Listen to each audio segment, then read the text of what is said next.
ini tunggu nggak selesai ujian negara kita, ya Allah, kok gini-gini terus, kapan ada perubahan? Bisa. Lalu kata Allah, ala inna nasrollahi qarib, ketahuilah pertolongan Allah itu dekat. Kapan? Ketika kita ini sudah makin terhimpit, makin mentok, kayak udah gak ada solusi, itu berarti pertolongan sudah kian dekat. Ketika kalau malam itu sudah semakin gelap, berarti tandanya sebentar lagi terang fajar. Ketika siang makin terik, makin panas, berarti sebentar lagi sore redup. Ketika tali itu ditarik makin kencang, berarti sebentar lagi putus. Begitulah kira-kira pertolongan Allah. Ketika ujian sudah la yukallifullahu nafsan illa wus'aha, itu kayak udah gak bisa lagi, gak kuat. Nah itu sudah sebentar lagi datang pertolongan Allah. Pertanyaannya, Ustaz saya udah gak kuat, asli saya sudah memutuskan saya gak kuat. Terus pertolongan itu datangnya kapan? Katanya dekat. Ini udah 5 tahun belum datang-datang, Ustaz. Dekat dari mana? Itulah jadi pembahasan kita yang akan kita bahas. Kenapa kita merasa sudah gak kuat? Yang kata Allah pertolongan sudah dekat, kok gak datang-datang? Jawabannya akan kita saksikan setelah yang berikut. Itu yang bisa diubah. Diubah dari sini, bagi yang tidak berpuasa saja.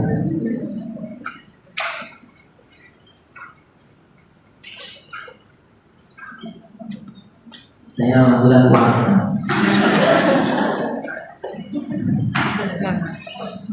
Kata Rasulullah, as-sa'i al-armalah wal masakin kal mujahid fi sabilillah wa kalladzi yaqumu lail wa kalladzi sunnah.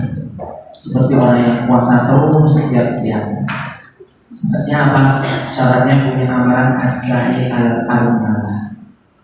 Kalau punya amalan itu, maka setiap harinya itu puasa, meskipun dia tidak berpuasa.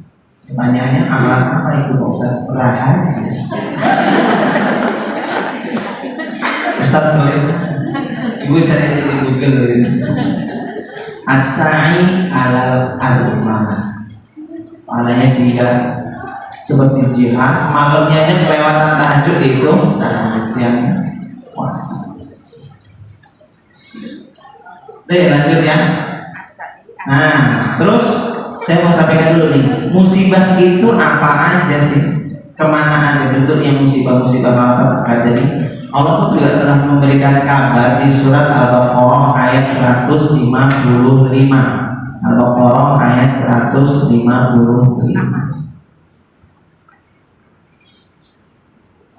A'udzubillahi minasyaitonir rajim. وَلَنَبْلُوَنَّكُمْ بِشَيْءٍ مِنَ الْخَوْفِ وَالْجُوعِ وَنَقْصٍ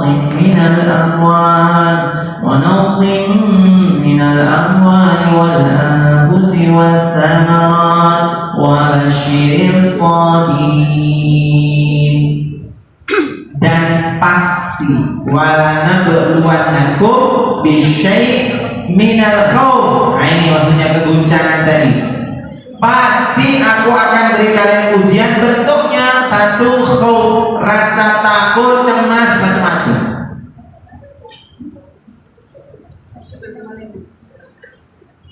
Wal-ju', rasa lapar, artinya kita pasti akan mengalami masa-masa kering kerontang. Pasti kita pasti akan pernah mengalami kanker kantong kering. Itu penyakit yang umum, semua orang pernah mengalami. Masa-masa krisis, apalagi kemarin zaman pandemi, ya zaman-zaman COVID itu banyak usaha-usaha banyak yang tutup. Saya saja punya biro jodoh saja pada gak ada yang daftar selama COVID, gak berani nikah, Coba jomblonya gak berani nikah tuh selama COVID itu sepi, betul-betul gak ada yang nikah. Biasanya saya tuh kalau kondangan terus tiap bulan, kondangan itu member-member. Sekarang alhamdulillah sudah mulai ramai lagi pada nikah-nikah lagi. Senang saya sih. Bulan ini ada 2 tuh pasangan, bulan kemarin Juni. 2 pasangan nikah lewat jalur ikhwan akhwat sholihah. Nah, jadi Allah akan uji itu juga dengan itu. Walju, wa nafsi minal amwal, kekurangan harta, entah itu rumah kebakaran, motor, mobil kemalingan, kecurian, segala macam. Wal anfus, juga jiwa. Mungkin ada yang meninggal, anak, ibu, bapak, pasangan, segala macam. Ini semua ujian, sama pasti Allah akan uji. Anfus, ya kayak Mbak Pipit lah, diuji. Suaminya Mbak Mira masih muda, uji, ya wafat, meninggal itu kan di luar prediksi, di luar dugaan. Kakak Mira gitu, masih muda meninggal. Dia pikir pasti akan masih sampai tua, nimang cucu bareng di kala tua. Ternyata nggak sampai di situ. Umur 40 meninggal. Itu benar-benar unpredictable ya, di luar prediksi kita. Itulah dia namanya ujian anfus tuh kadang-kadang begitu. Dan masing-masing kita mungkin pernah ngalamin, punya anak-anak yang meninggal, ya kan? Bagaimana kepedihannya, rasanya itu kayak apa? Itu kita pernah mengalami sebagian. Wasamarat, buah-buahan. Ini maksudnya aset-aset bisnis, mungkin macet dan segala macam, atau aset kekayaan. Lalu kata Allah, wa basyiris sabirin, yang dia bisa merubah. Saya ulangi ya, yang dimaksud dengan wa basyiris sabirin, kasih kabar gembira untuk dia yang sabar, itu maksudnya yang kehilangan anak bisa berubah jadi baik, yang bisnisnya macet menjadi subur lagi, yang tadinya sempit semuanya akan berubah jadi manis. Itu kata Allah hanya diberikan kepada yang sabar. Tapi saya sudah sabar Pak Ustaz, sampai sekarang juga belum berubah-ubah nasib. Terus gimana dong Pak Ustaz? Itulah yang perlu kita pahami. Sabar yang seperti apa yang bisa menurunkan pertolongan Allah Subhanahu wa Ta'ala. Makanya ayat ini kan diawali sebelumnya, ayat 153-nya itu bunyinya kan begini, wasta'inu bis-sabri was-salah. Ya, lengkapnya, ya ayyuhalladzina amanu ista'inu bis-sabri was-salah innallaha ma'as-sabirin. Ini bunyinya kan begitu. Wahai orang beriman, minta tolong tuh sabar sholat. Udah nggak usah mikir yang lain dulu. Pokoknya yang dipikir sabar dan sholat. Nanti solusi Allah kasih jalan petunjuk nanti. Makanya tadi kata Allah, wa basyirus sabirin. Ulaika 'alaihim salawatun min rabbihim wa rahmah wa ulaika humul muhtadun. Mereka itulah orang yang mendapatkan keselamatan dan rahmat. Salawatun min rabbihim wa rahmah. Dia orang mendapatkan keselamatan dari Allah dan rahmat, kasih sayang Allah. Lalu kata Allah ini apa? Kata Allah, wa ulaika humul muhtadun. Mereka yang dapat solusi, yang dapat hidayah, yang dapat petunjuk. Maksudnya jalan keluar. Muhtadun itu orang yang dapat jalan keluar. Nah, siapa tadi? Orang yang konsisten dengan kesabarannya. Itu kunci satu. Kunci pertama. Makanya disebut wa basyiris sabirin, itu maksudnya konsisten dengan sabar. Jadi sejak awal sampai akhir terus dia sabar. Itu yang datang bertolong. Pertanyaannya, kriteria sabar yang bagaimana? Kriteria sabar yang benar di sisi Allah itu adalah sabar yang tidak diiringi dengan keluh kesah. Innal insana khuliqa halu'a. Manusia ini diciptakan memang banyak terkeluh kesah. Kalau dia bisa bercerai dari keluh kesah, level dia naik menjadi sabar. Sabar itulah yang nanti jadi bekal modal dia dapat petunjuk pertolongan Allah. Dijalani itu petunjuknya, selesai masalahnya. Ingat, petunjuk itu diberikan kepada dia yang tidak berkeluh kesah. Sampai dia di tahapan setelah sabar ini, tahapan ridho. Apa ridho? Bedanya sama sabar apa? Ridho itu gampangannya mencintai takdir. Mencintai takdir. Ada Pak Ustaz yang cintai takdir? Ada kok. Sampai sekarang masih protes terus. Siapa Pak Ustaz? Orang yang cerai tapi sampai sekarang masih gondok. Ya, saya pernah alami. Ini dulu mungkin sebenarnya pernah alami bagaimana gak enaknya menjadi janda, jadi duda. Tapi kalau gondok itu dipelihara, itu berarti kita memelihara penyakit di dalam hati. Dia yang nyakitin kita, dia yang khianat, Dia yang brengsek, kok dia yang nikah Pak Ustaz? Dia yang bahagia sekarang. Lihat postingannya geram, Allah nggak segera turunkan azab, kan dia mas. Ya jelas kayak diturunkan azab lah. Kenapa? Karena pahalamu yang selalu merasani dia itu dikirimkan ke dia menjadi penangkis balak-balak yang harusnya Allah berikan. Dan nasibmu nggak berubah. Kenapa? Belum juga mencintai takdir. Kenapa? Misalnya gini, yaitu pegang air putih.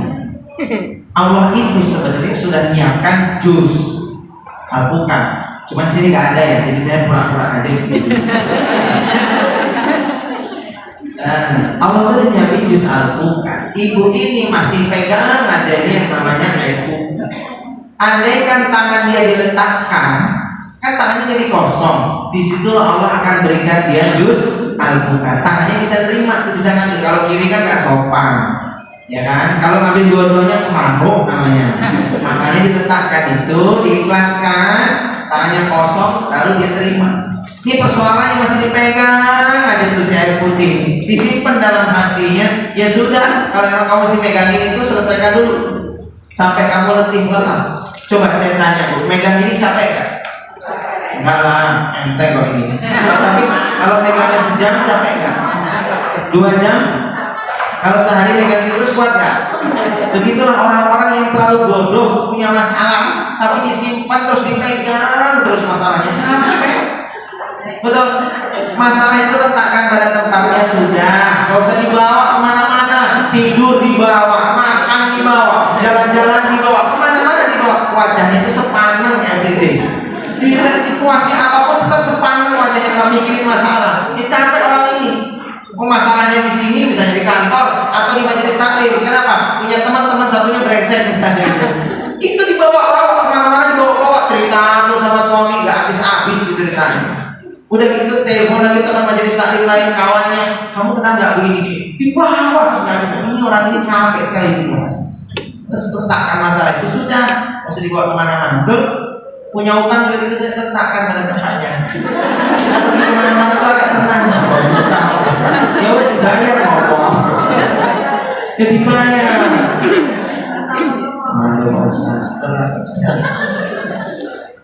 Ya jadi poinnya itu adalah sabar itu adalah dia berlapang dan tidak berkeluh kesah. Kalau sudah di situ nanti lama-lama dia mencintai takdir. Kalau sudah mencintai takdir, nasibnya pasti akan turun. Jangan dulu saya itu ngundang pas dulu masih sering isi di MG. Kalau sama Ustaz tadi yang Mas Adi itu setiap malam yang Ahad. Kami sudah bintang tamu, namanya Mas Aji, pakai kursi roda, ya karena dia polio, dan itu adiknya juga begitu, keluarganya begitu. Jadi kayak nggak tahu dia apakah virus, turunan atau apa gitu, tapi sekeluarga begitu. Akhirnya dia kan tadinya nggak pakai kursi roda, dia jalannya pakai kedua tangan gitu. Ya mohon maaf bahasanya itu ngesot lagi. Cuman alhamdulillah ada rezeki, ada yang ngasih dia kursi roda, dia pakai kursi roda. Saya undang. Untuk apa saya wawancarai? Kenapa saya wawancarai? Dia itu cuman nggak punya kaki, lulusannya juga SMP atau SD atau SMA saya lupa. Pokoknya dia nggak sekolah tinggi, kayaknya SMP kayaknya. Karena dia harus bekerja nyekolahkan adik-adiknya. Dia kerjanya itu apa? Jualan dompet ikan pari. Jualan dompet dari kulit ikan pari. Dari bis ke bis, dia naik bis jualan itu tawar-tawar. Kerjanya itu terus. Itu yang saya undang dia. Kenapa? Dia dengan keterbatasannya kok punya semangat kerja luar biasa. Adik-adiknya begitu dan dia berjuang, nggak ada rasa malu. Itu yang bisa ngambil ibrah pelajaran.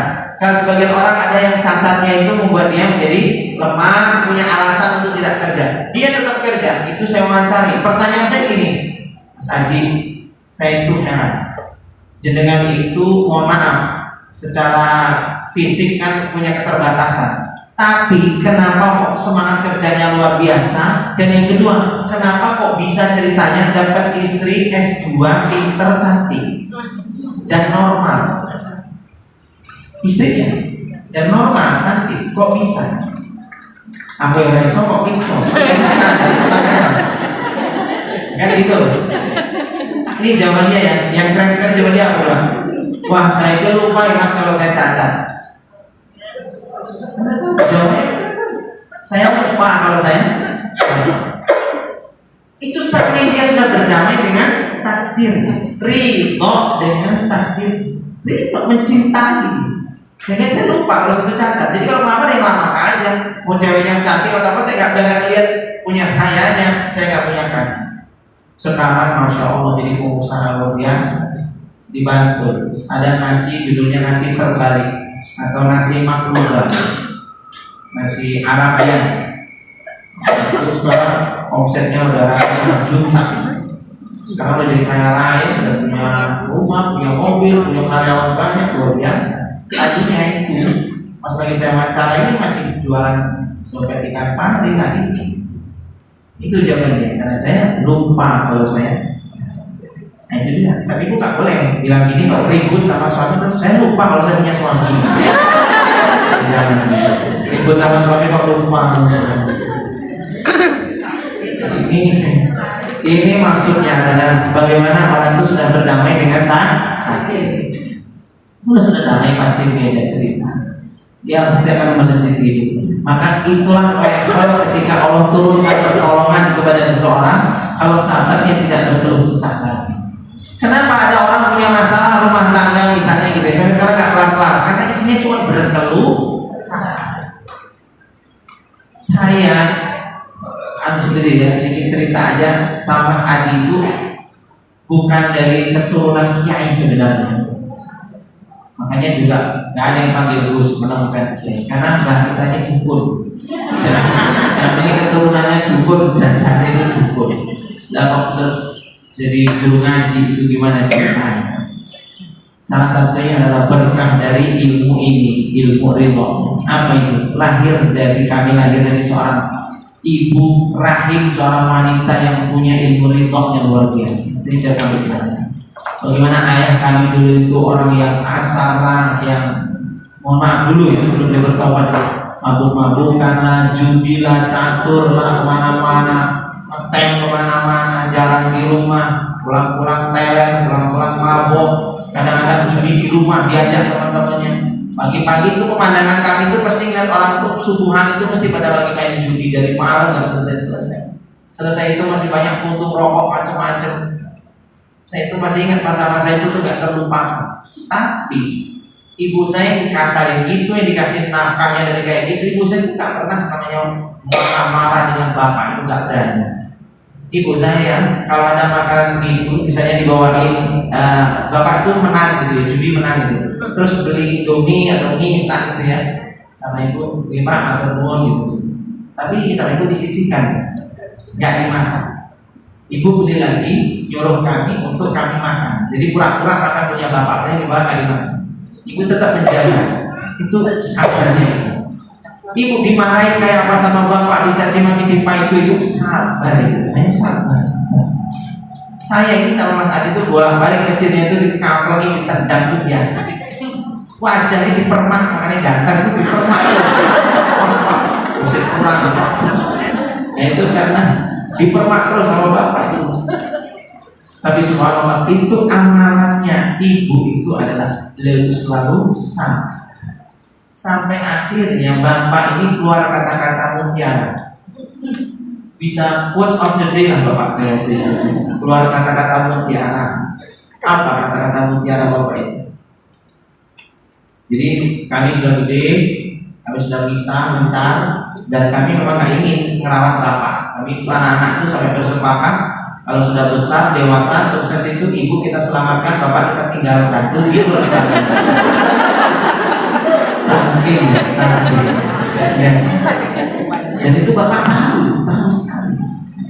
Tapi lihat bagaimana takdir itu bisa merubah. Allah bimbing kami kok ya ketemu jalan yang beginilah jalan yang baik.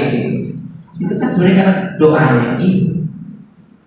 Jadi ibu itu karena sabar itu keluar kata-kata mutiara dari bapak. Apa itu bu? Seandainya di antara kita ada yang wafat, ada yang mati, bapak berdoa sama Allah mudah-mudahan bapak mati duluan. Ini kenapa pak? Kata ibu saya, lah ngopok bapak gak bisa hidup, gak ada ibu. Gue meninggal di sini, lah sudah. edan. Padahal orangnya baik. Ibu saya tersipu-sipu apa pasti dapat kata mutiara dari buaya darat.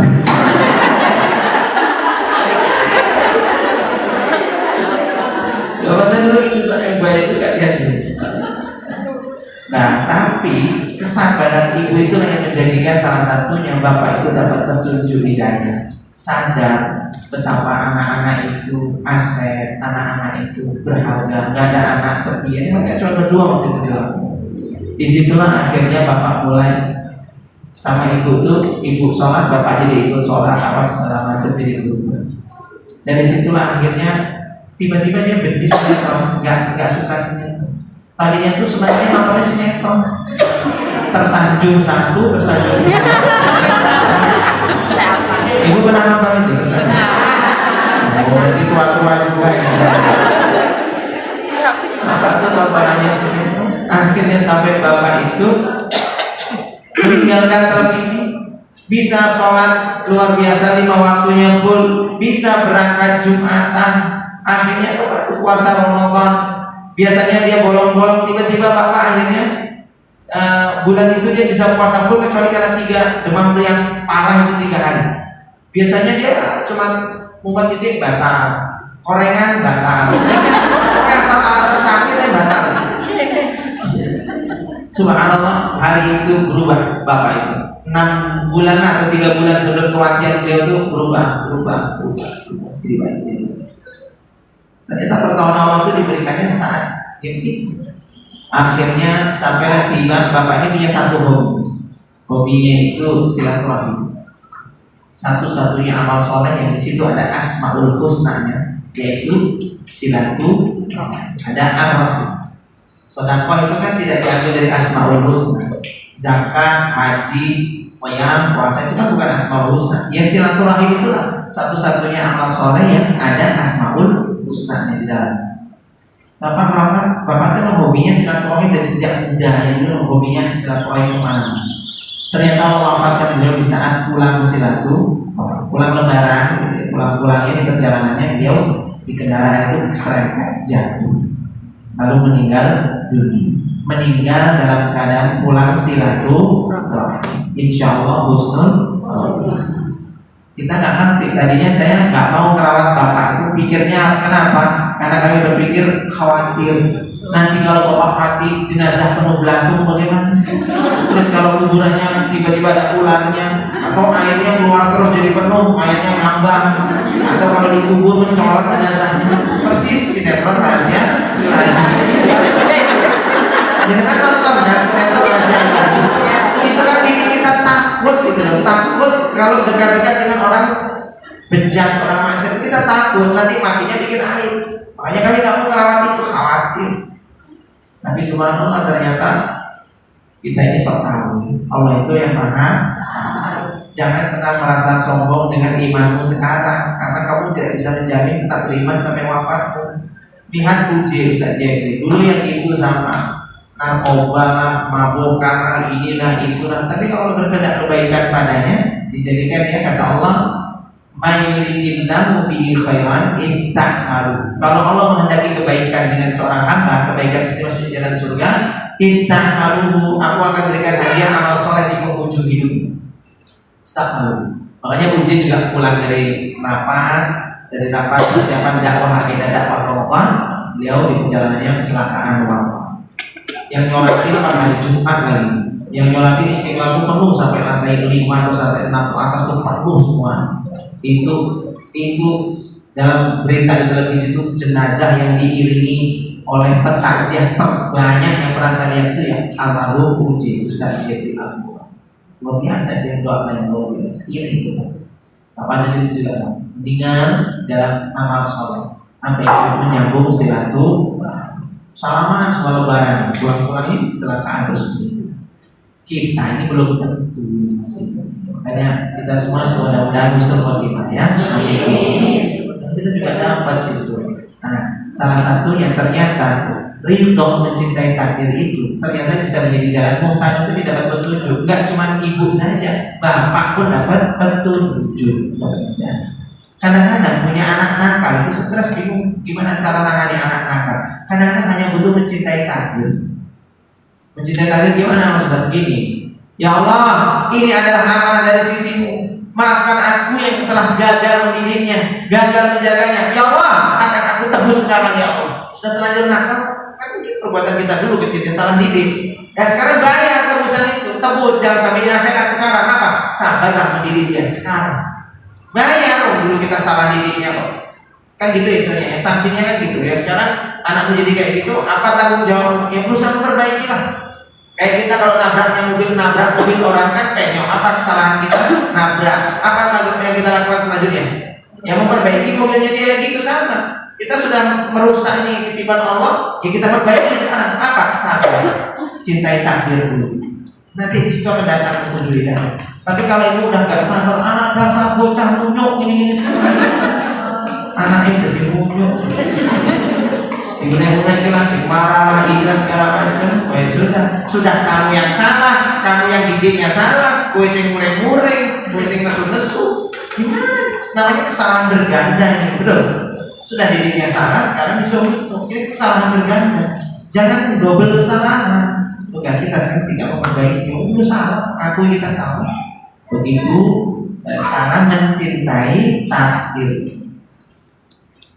Baik, ada yang bertanya dulu satu sampai jam berapa nih? 10? Iya. Oke. Nah, saya sampai jam 12. Jangan pertantau itu jam 12. Nah ini namanya pembunuhan berencana ya. Susah juga saya ridho dengan takdir kalau begini. Jadi minta tolong tadi wasta'inu bis-sabri wa shalah. Kita tolong dengan sabar dan jangan lupa sholatnya juga. Sholat apa Ustaz? Sholat itu maksudnya sholat yang khusyuk. Jangan sampai sholatnya tak khusyuk. Sholatnya yang khusyuk, yang benar, yang serius, yang sungguh-sungguh. Setiap amalan itu butuh khusyuk. Ibu, saya pernah sampaikan. Setiap amalan itu butuh khusyuk. Ada nggak orang sedekah nggak khusyuk? Adalah, ada pengemis itu langsung kita kasih. Terus saya kata infak, kita buru-buru ngambil cemplung saja semua. Khusyuk itu ketika menyertakan Allah dalam hati kita, dalam amal kita. Menyertakan Allah, melibatkan Allah dalam amal. Mau sedekah saja, hati kita itu khusyuk, menyertakan Allah. Roh, ini rezeki dari sisi Bismillah, terimalah ya Allah. Ini menyertakan Allah. Gak cuma asal cemplung saja. Sertakan Allah. Terima kasih ya Allah, izinkan aku bisa sholat. Bukan menerima sholat, tapi bisa sholat. Itu namanya khusyuk. Betapa sering kita juga kalau habis wudu doanya gak khusyuk, cuma doa saja kan. Habis wudu selesai langsung doa. Habis wudu kadang-kadang sambil doa lagi. Khusyuk seperti ya kan, doa sambil doa. Asyhadu an la ilaha illallah, asyhadu anna Muhammadan abduhu wa rasuluh. Kalau menjadi kita bilang taqarib min salim.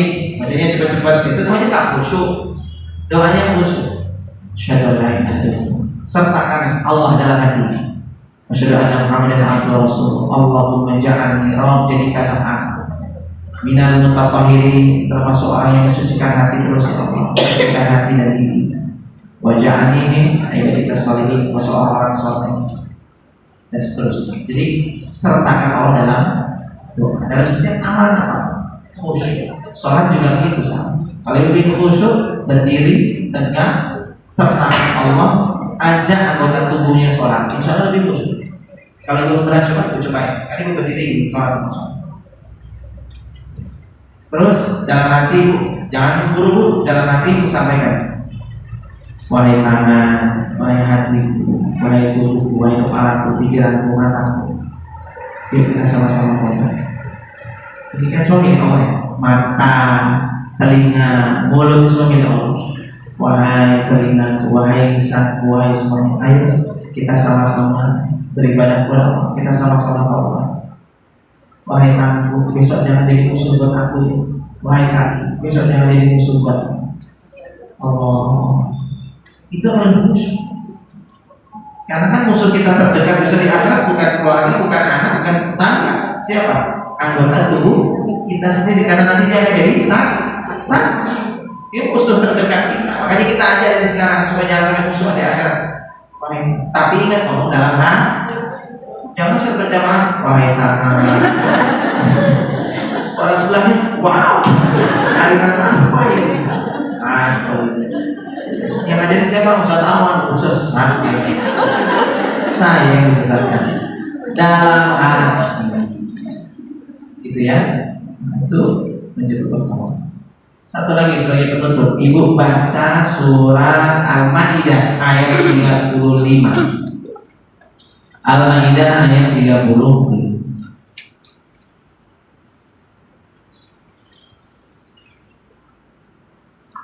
A'udzubillahi minasyaitonir rajim. Ya ayyuhalladzina amanu taqullaha wabtaghu ilaihil wasilah. Ya ayyuhalladzina amanu taqullaha, wahai orang-orang yang beriman, bertakwalah kamu kepada Allah. Wabtaghu ilaihil wasilah, dan carilah kamu wasilah untuk menurunkan pertolongan Allah itu. Wabtaghu ilaihil wasilah, cari jalan pokoknya. Untuk apa maksudnya wasilah itu? Untuk menarik perhatian Allah supaya Allah memperhatikan kita lagi. Bisa jadi kita ini sudah terlalu lama jauh ninggalin Allah, Allah tinggal sudah terpaling dari kita, tenggelamlah kita dalam hidup itu, nggak ada yang ngopeni, nggak ada yang bimbing kita. Kan kata Allah tadi, innallaha ma'as sabirin, Allah menyertai ini. Mungkin kita udah nggak sabar, mungkin terlalu banyak isu-isu, banyak gersuloh, banyak protes, banyak macam-macam itu. Allah sudah tinggalkan kita. Kenapa? Allah tidak mau ma'ana, Allah nggak mau bersama kita lagi. Makanya kata Allah kan, innallaha ma'as sabirin. Selama kamu punya masalah, selama sabar, aku backup di belakang. Maksudnya Allah itu membelakangi, di belakangmu itu. Maksudnya Allah belain kita, nungguin kita. Allah itu terus di belakang kita. Ingat, orang yang kena musibah itu adalah orang yang posisinya paling dekat dengan Allah. Karena Allah bersama dia. Kalau dalam hari-hari kita gini kan dekat dengan Allah kan saat-saat sujud atau saat-saat sepertiga malam akhir. Tapi kalau orang kena musibah itu 24 jamnya asal dia sabar, Allah itu dekat sama dia. Masa itu? Iya. Jadi doa apa saja itu kesempatan paling bagus. Lalu kata Allah, wabtaghu ilaihil wasilah, cari jalan nih yang sudah kayak ngerasa Allah gak dengerin lagi doa kita, kayaknya Allah benar-benar sudah gak mau ngabulkan doa kita lagi, atau sudah lama doa gak dikabulkan. Nah sekarang tugas kita cari wasilah, cari perhatian Allah. Apa Ustaz caranya? Cari amalan-amalan apapun itu, lalu tancapkan dan rutinkan amalan apapun. Aisyah ditanya, sebelumnya Bunda Aisyah ditanya ke Rasulullah, ya Rasulullah, apakah amalan yang paling dicintai oleh Allah? Kata Rasulullah, ahabbul a'mal indallahi ta'ala adwamuha wa iqal. Amalan yang paling dicintai Allah itu adalah adwam, yang terus menerus, continue, gak putus-putus dan gak ditinggal, terus menerus. Wa iqal, meskipun sedikit. Berarti amalan itu walaupun sedikit, yang penting konsisten, istiqomah, terus menerus. Di situ Allah akan jatuh cinta lagi sama dia. Kalau Allah sudah jatuh cinta, berarti Allah sudah ngelirik lagi. Yang tadinya berpaling, Allah sudah memperhatikan lagi. Begitu cara wabtaghu ilaihil wasilah. Tancapkan satu amalan sunnah, bukan wajib ya. Jangan ya Allah, bismillah, saya tak sholat duhur terus setiap hari. Ini wajib, Mbak. Wis wajib. Kalau susah, kalau senang ya pancen wajib. Ini amalan sunnah ditancapkan, amalkan terus menerus. Wajahidu fisabilillah, lalu kamu berjuang sungguh-sungguh di jalan Allah. Tolong agama Allah. Nanti Allah akan tolong kamu. Intan surullah yansur. Tolong agama Allah, Allah akan tolong kamu. Kita satu lagi. Wa isabit aqdamakum. Nanti Allah akan teguhkan kedudukanmu di muka bumi. Allah teguhkan. Kan Allah itu gak adil. Tuhan yang tidak adil itu Allah. Kenapa? Karena Allah itu maha adil. Gak sekedar adil. Kalau adil, ayatnya intan surullah yansurkum. Barang siapa yang nolong Allah, Allah akan tolong dia. Impas, adil. Tapi kan Allah maha adil, kasih tambahan bonus. Apa itu? Wa yusabbit aqdamakum. Kamu nolong aku tolong kamu. Tak tambah satu lagi bonusnya. Apa itu? Aku beri kamu kedudukan yang kokoh di muka bumi. nggak goyang lagi, nggak guzul-zilu lagi, nggak guncang lagi. Lalu wajah itu bisa di, nah ini kan lalu tuflihu, supaya kamu beruntung. Hidupnya itu beruntung. Punya istri menguntungkan, punya anak menguntungkan, punya mertua menguntungkan, bisnisnya menguntungkan, tetangganya menguntungkan, semuanya menguntungkan. Ada orang-orang yang mungkin punya suami anaknya kayak ini, mertuanya orang komplit, karena semua minimal, ya, belum lagi rezekinya banyak. Itu namanya orang tidak beruntung. Orang beruntung itu apa-apanya menguntungkan. Nah, untuk bisa dapat untung tadi gimana Pak Ustaz? Cobalah jemput dengan wabtahu ilaihi al-wasilah wajah bisa. Ya, cari amalan sunnah, tancapkan, jangan tinggalkan, lalu berjuanglah di jalan Allah. Tolong agama Allah apa yang bisa kita lakukan.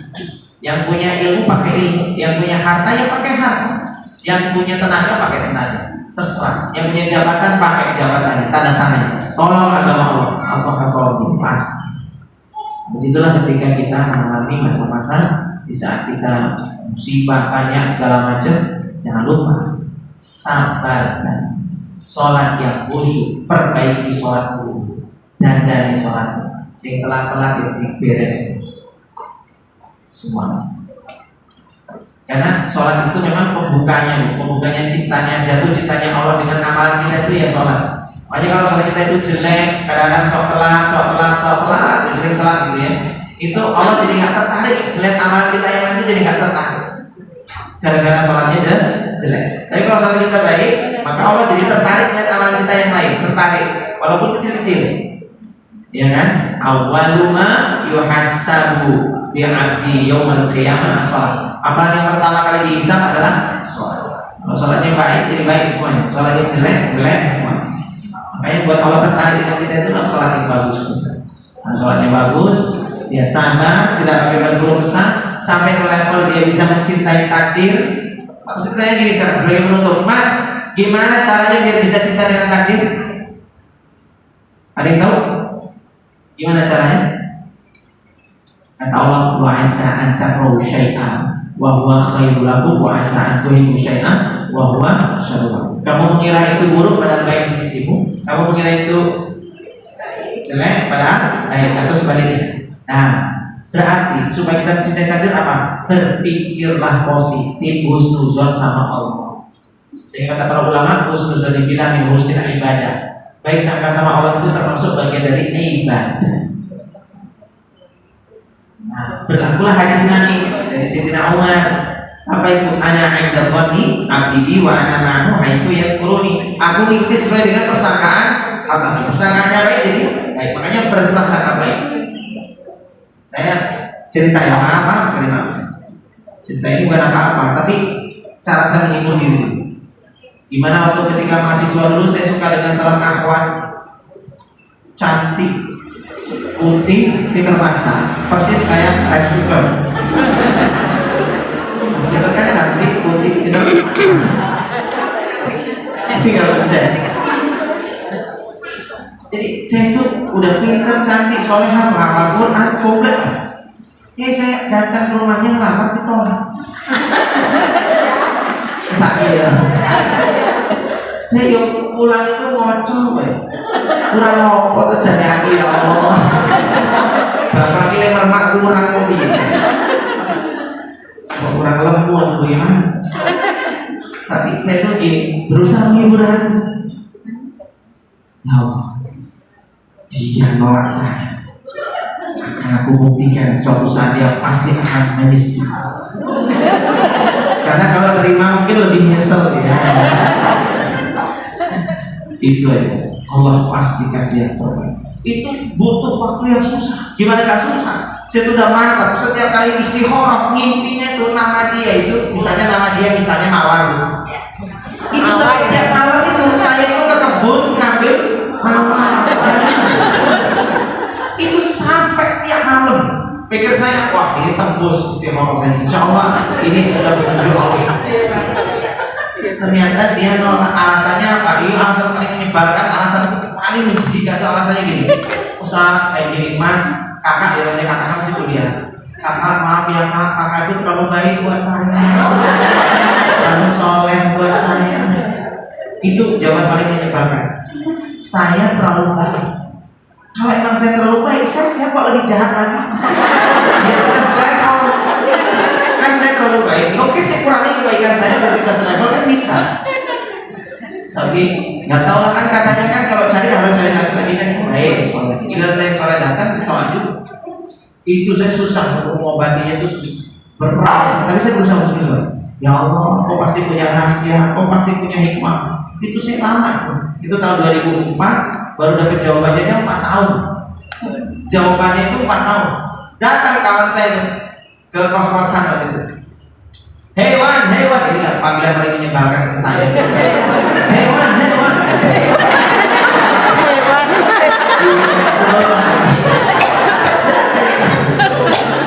Teman kuliah.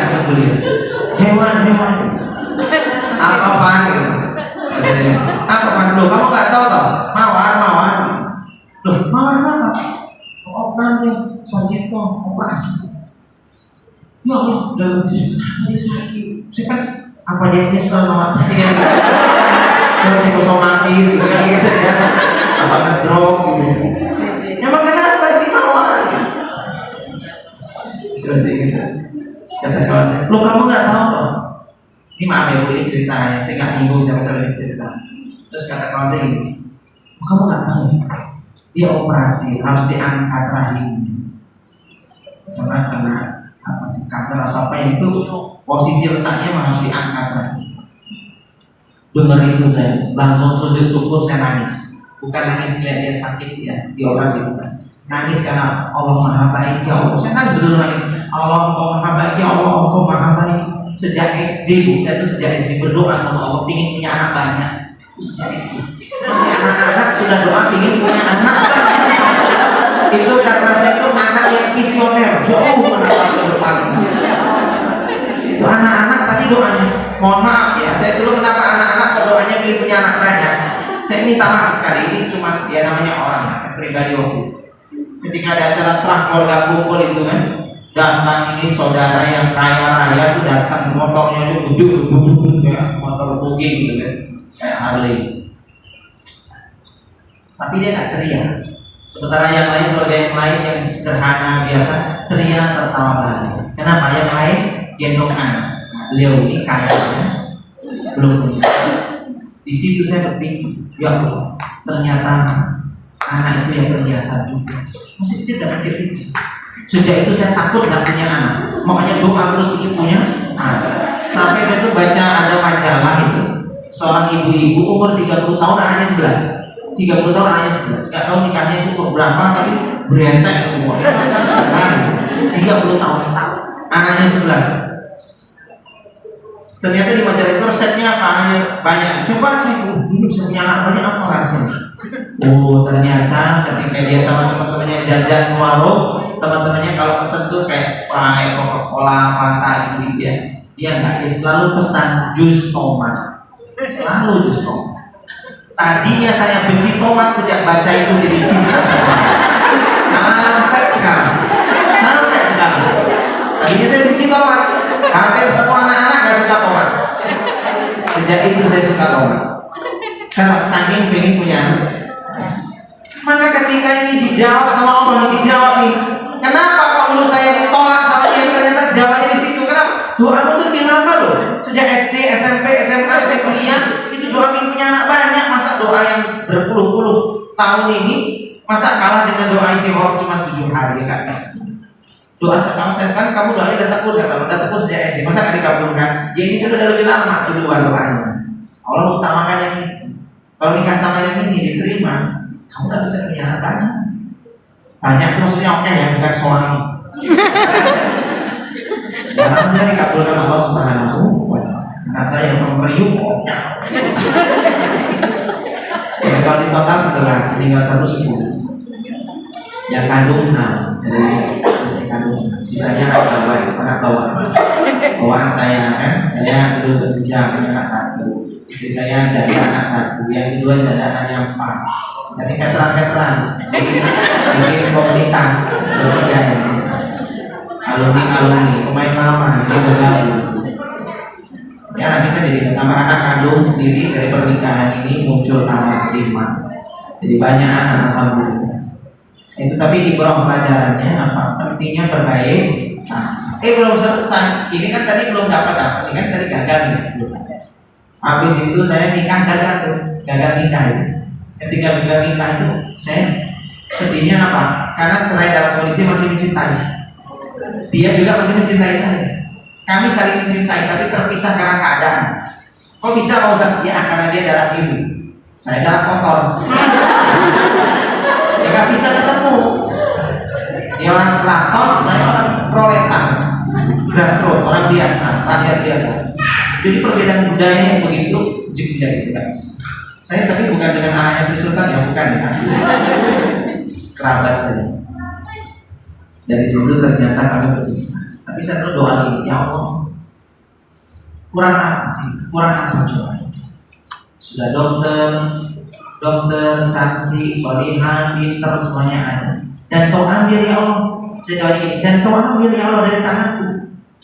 Serta anak kan ikut dia dulu. Pasti karena kau mengganti dengan yang lebih baik.